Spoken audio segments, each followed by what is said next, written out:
హల్లెలూయా! యేసుక్రీస్తు నామములో అందరికీ హృదయపూర్వక వందనములు.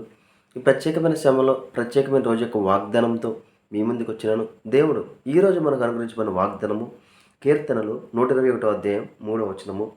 ఆయన నీ పాదము తొట్రిల్లనీయడు, నిన్ను కాపాడువాడు కునుకడు. హల్లెలూయా! ఈ వాగ్దానం ద్వారా మనకు క్షేమం కలుగును గాక. ఈ వాగ్దానం ద్వారా అనేకమైన విజయములు మనకు కలుగును గాక. హల్లెలూయా! ఏమనిచ్చిన వాగ్దానం ఏంటండి? ఆయన నీ పాదమును త్రొట్టెలను నిన్ను కాపాడేవాడు కొనుక్కుడు. హల్లెలూయా! ప్రతి విషయంలో దేవుడు మనకి తోడే ఉంటున్నాడు. ప్రతి క్షణము హల్లెలూయా! ఏంటండి, ప్రతి క్షణము నిన్ను ఆయన చూసుకుంటూనే ఉంటా అంటున్నాడు. నిన్ను కాపాడువాడు కొనుక్కడు. హల్లెలూయా! నీకేమో అలసట వస్తుందేమో, లోకపరమైన అందరికీ అలసట వస్తుంది, కుసేపన్నా నిద్రపోతారేమో, కానీ నీ దేవుడు ప్రతి నిమిషం ప్రతి క్షణం నీ వైపు అలా చూస్తూనే ఉంటాడు. ఎందుకంటే అపవాది క్రియల నుండి నిన్ను కాపాడడానికి, ఏ సమయంలో నువ్వు ఎలాగ వాటిని జయించాలో నీకు ఆలోచన ఇవ్వడానికి నీ వైపు చూస్తూనే ఉంటాడు. ఎందుకంటే తన ప్రియకుమారుని నీలో పెట్టి ఉన్నాడు కదా. ఎందుకంటే నీ కొరకు తన ప్రియకుమారుడు ప్రాణం అర్పించి తన నీతిని నీకు అనుగ్రహించి తన స్థానాన్ని నీకు ఇచ్చిన్నాడు. కాబట్టి తన ప్రియకుమారుడు ఎక్కడున్నాడు? నీలోనే ఉన్నాడు. హల్లెలూయా! మనం ఎలాగైపోయాము? ఆయన ప్రియకుమారులుగా మారిపోయాం.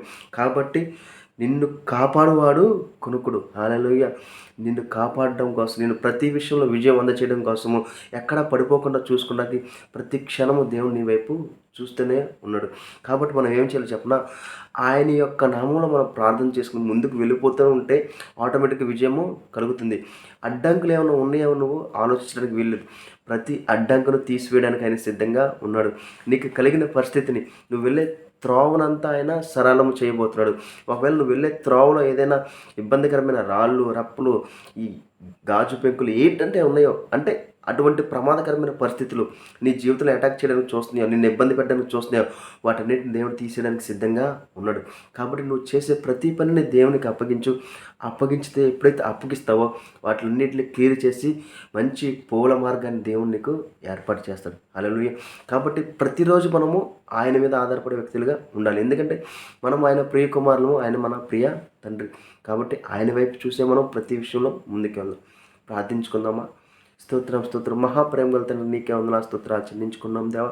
ఇచ్చిన వాగ్దానం బట్టి నీకే కోట్ల స్తోత్రాలు చెల్లించుకున్నాం తండ్రి. ప్రతి విషయంలో తండ్రి మీరు తోడే అంటున్నారు తండ్రి. ప్రతి క్షణం మీరు మమ్మల్ని చూస్తూ అంటున్నారు తండ్రి. ఇదిగో తండ్రి, చూస్తున్నది నీకే కోట్ల స్తోత్రాలు చెల్లించుకున్నాం దేవా. ఇదిగో తండ్రి, ఈ సమయంలో తండ్రి ఈ ప్రార్థన ఎవరైతే ఏకీభవిస్తుందో నీ వైపు చూస్తున్నారో తండ్రి, వారికి కావాల్సిన ప్రతి ఒక్క అవసరం తీరునుగా కానీ ప్రవచిస్తాం తండ్రి. వారు వెళ్ళే మార్గంలో తండ్రి విజయం కలుగునుగా కానీ ప్రవచిస్తాం తండ్రి. ప్రతి ప్రమాదకరమైన పరిస్థితి తొలగవే తండ్రి, ఆశీర్వాదకరమైన మార్గం ఏర్పడునుగా కానీ ప్రవచిస్తాం తండ్రి. ఎవరెవరికి ఏదైతే విజయం కావాలని ఎదురు చూస్తున్నారో తండ్రి, దేంట్లో తండ్రి మంచిగా ముందుకెళ్ళాలని అనుకుంటున్నారు తండ్రి, వాటిలో తండ్రి గొప్ప కార్యం జరుగునుగా కానీ ప్రవచిస్తాం తండ్రి. కావాల్సిన ప్రతి ఒక్కరికి కావాల్సిన ప్రతి ఒక్క సహాయాన్ని అందచేయమని నా జరేడైన యేసుక్రీస్తు నామములో అడిగి వేడుకొంచున్నాం తండ్రి. ఆమేన్. అందరికీ హృదయపూర్వక వందనములు.